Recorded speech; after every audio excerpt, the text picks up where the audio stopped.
Today's episode is sponsored by BetterHelp. Every January brings you 365 blank pages waiting to be filled. What do you want your 2025 story to be? Therapy can be your editorial partner, helping you craft the next chapters with purpose. Visit betterhelp.com/super today to get 10% off your first month. That's BetterHelp, HELP.com/super. Hey, brother! Okay, so we recently made a video about the history of Slytherin House here in the real world, and the odd dilemma people faced when sorted there. How they would face prejudice for their presumed prejudice, which is very silly when, of course, everyone who took the time to go to Pottermore and get sorted into a house is a Harry Potter fan to begin with. But as we were writing that video, it occurred to us that the other houses may have had their struggles as well, with equally frustrating hurdles to overcome. So today we're going to look back at Gryffindor House, which you'd think would be the best house to be sorted into. I mean, nearly every heroic character in the books is sorted there. Certainly all of the main characters are, with the closest exceptions being Luna in Ravenclaw, or maybe Tonks? But did you even know Tonks was in Hufflepuff? I didn't think so. And if you have your hand up out there for Snape, well, that's just a whole different video, okay? The point is that despite seeming like the de facto best house to be sorted into, Gryffindors have for sure had their struggles over the years for some very odd reasons. So today we're going to dive into the odd journey that has been being a Gryffindor.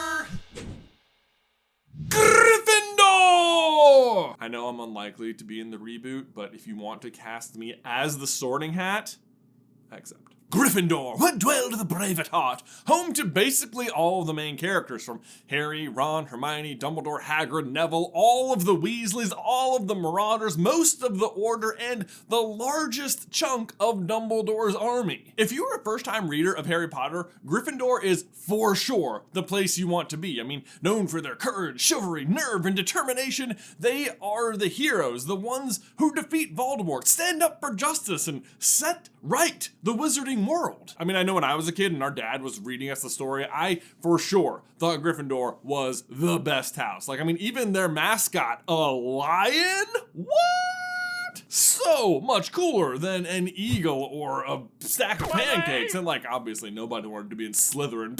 What scum, am I right? Oh, young me, you were so young.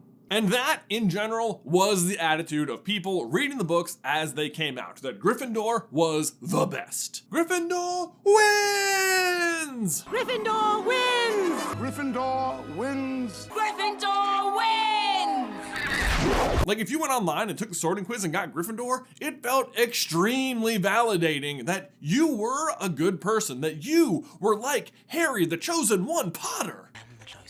And me too, and me too. There are two of us chosen ones. Me and you, Harry, we're the same. We're the same. Me too. It made you feel like maybe you had that little extra something others didn't. You were special. Real main character energy. Such was the Gryffindor experience. For a while. Certainly at least while the books and movies were still coming out and the whole world had Potter fever. I got a fever. And the only prescription is more Harry Potter. But after all the hype died down, things started to shift a little. Remember back in 2016 when Pokemon Go first came out and literally everyone was walking around every city in the world hunting for Pokemon, and it felt like somehow this crazy little app had united everyone in a common gotta catch 'em all quest? Yeah! But then how also 3 to 4 weeks later, 90% of those people disappeared. Well, Harry Potter had a kind of similar situation. I mean, the Harry Potter fandom is actually fairly unique in its fan base being so diehard for so long with so little new things to go on. Did we back down when the cursed child broke all of the rules of our favorite fandom? No, we did not. Did we get momentary hope when Fantastic Beasts came out only to have it crushed back to smithereens with Crimes of Grindelwald? You know it. Then did we lift our hopes that maybe Crimes was a fluke and that Secrets of Dumbledore would reignite our vigor? Oh, you bet we did. And when all was said and done, did we just go back to the original source material and try to forget the rest and fall back in love with our childhoods all over again? We most certainly did indeed. It was a close one, but we got there in the end. That's all that matters. I'm still holding out for the fourth one, honestly. I mean, fool me once, shame on me. Fool me twice, shame on you. Fool me 3 times, shame back on me. Fool me 4 times, shame on you again. Actually, now that I think about it, there was a whole Harry Potter Pokemon Go style game called Wizards Unite. I didn't even think to use as the example here, so it's gone now. All right, y'all, now we need to take a brief pause right there to give a massive thank you to today's sponsor, Shopify. It's a new year, and what better time to take that fresh idea off the drawing room floor and finally make it a reality. Imagine this: mood air horns. A soft LED bulb gently alerts people to the tone you're in as you press the hand-fabricated anodized aluminum bleep button. That's the part that makes the noise. And then everyone knows I'm sad. Fine, not one of my better ideas. Maybe I'll stick to YouTube, but if you've got a thought or product that's ripe for launch in 2025, this is the time to do it with Shopify. Personally, we use it for CarlinBrothers Mercantile, and it truly makes conducting business online a breeze, opening you up to a world's worth of potential customers while helping to organize all sorts of incredible information in the data center along the way. The best time to start your new business is right now, and Shopify makes it simple to create your brand, open for business, and get your first sale. I mean, you know when you see people wearing those sweatshirts and it's like, established 17/3009. This could be, you could have one that say, established 2025. Has a nice ring to it, doesn't it? And then after you sign up, you'll be all like, boop, boop, boop, boop, boop, boop. And people will be like, oh, I see you're excited. So sign up for your $1 per month trial period at shopify.com/SCB, all lowercase. Go to shopify.com/SCB to start selling with Shopify today. Shopify.com/SCB. Link is in the description down below.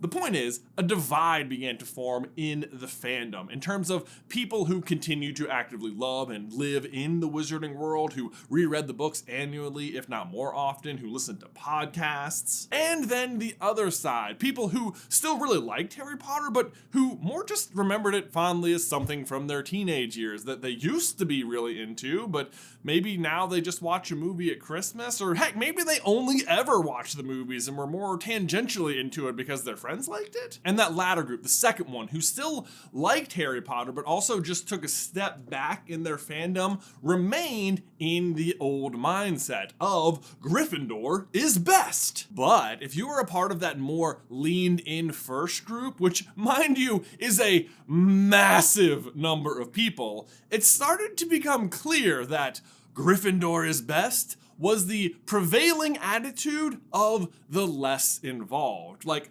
imagine this conversation. Oh, I like Harry Potter too. What house are you in? Gryffindor? That's so cool. Like, what's your favorite book? Oh, you've only watched the movies? How are you supposed to take anything that person says seriously? Am I right? What a bunch of posers, am I right? But not me. I'm not like them. I'm not in Gryffindor. More like Gryffindor, am I right? Sure.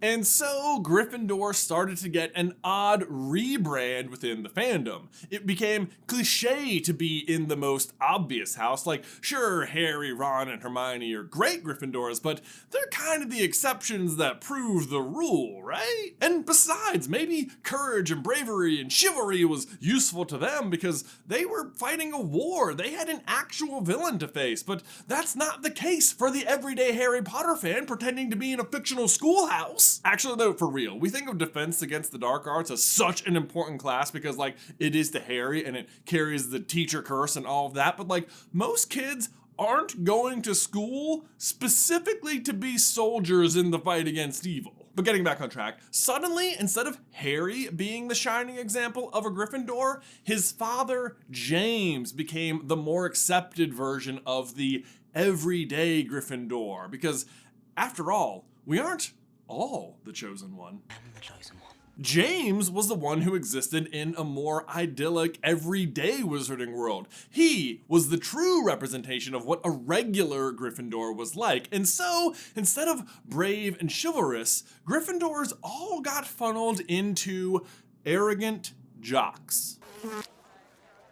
I like my chances. And if you were in Gryffindor, it meant you were a basic fan, whereas being in Hufflepuff or Ravenclaw or Slytherin meant you'd been honest with yourself, that you'd been sorted based on your actual personality rather than on, I remember watching the movies when I was a kid. And while there may have been some truth to the idea that less leaned in fans were more likely to be in Gryffindor, there are a couple of glaring issues with grouping all Gryffindors into the basic category. First is that it's gatekeeping, which I never love in fandoms, like why people feel the need to keep out or make fun of people for liking the same thing you like, just without the same like financial or time commitment is bananas to me.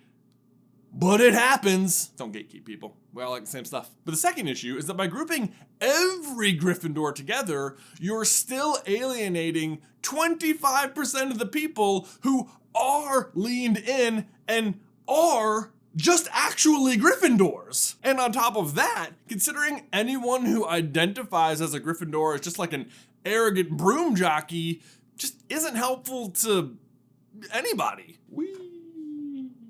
The good news, though, is that today in 2025, that attitude has died down a lot. While it may have once been cool to separate away from Gryffindor, the fact is that if you are a big Harry Potter fan and have continued existing in the fandom, rereading the books every year, listening to podcasts, reading fanfiction, watching channels just like this one, which thanks by the way, there's just no way around one very important fact to the Harry Potter series, and that is that Harry is awesome. And the more mature the fandom gets, the more obvious this is. Harry sees his family in the mirror. He wants to find the stone, but not use it. He frees Dobby. He stops Sirius and Lupin from murdering Pettigrew. He tells Cedric about the dragons. He starts an army. He buries Dobby by hand. He chooses to die and chooses to come back and offers Voldemort a chance at remorse. The man goes hard. Auga! Harry does represent what it means to be a Gryffindor in the truest way possible, and more often than not, it's in a non-combative way. Which is not to say he doesn't fight ever, obviously he does, but his real acts of courage are rarely related to it. And that's because courage comes in all kinds of forms, not just running into battle. It's the courage to help a stranger, to stand up for a cause, to stand up for yourself, to get up out of bed and face the world every day. And as we, the fandom, grow older, these everyday kinds of bravery become more and more obvious to us, which is why I think Gryffindor has turned the corner again and is at long last found even footing amongst the other houses. And then just for fun, my mini theory on this particular station, which I can only speak to from personal experience, but I bet it has been true for others, is that Harry Potter has been around long enough that the huge audience that grew up reading the books as kids has now reached adulthood. And in adulthood, those kids have now had their own kids, or nephews, or nieces, or godchildren, who at long last they are able to start sharing the story of Harry Potter with. Which of course means you start thinking about what house your kid would be in, or what house you would want them to be in. I actually had a really crazy opportunity right after my first son, Luke, was born to go to London and actually visit the gift shop at the Real Platform 9 3/4, where I got to buy him his first Harry Potter book ever. I think we could spend all of our money here. All of it. All of it. But at that time, they had just released the 20th anniversary editions, which came out in house colors, meaning I had to choose which house to get for my son. And it ended up being way more emotional than I thought. Like, what was I saying with this purchase and this decision all of a sudden? And it sounds ridiculous because he was barely a month old at the time, so I didn't have a ton to go on. But I asked myself, where did I hope he went? And when I really thought about it and cut through all the noise, and based on the fact that he'd spent like 17 days in the NICU like a total champ, the answer was clear. Gryffindor. And if that mirrors your own experience at all, I would love to know. So please share in the towel section down below, or just whatever your experience with your own kids and houses was like. But as always, the clear takeaway from these house videos is that unity is the key. We all love the same thing, so there's no reason to throw shade or prejudice at someone over something as trivial as what house they're in. But guys, thank you so much for watching today's video. Don't forget to leave a like on it if you haven't already, and subscribe so you don't miss any future Harry Potter action from us. If you want to see the Slytherin paradox, you can check out this video over here. But otherwise, until next time, Ben, I will see you in another life.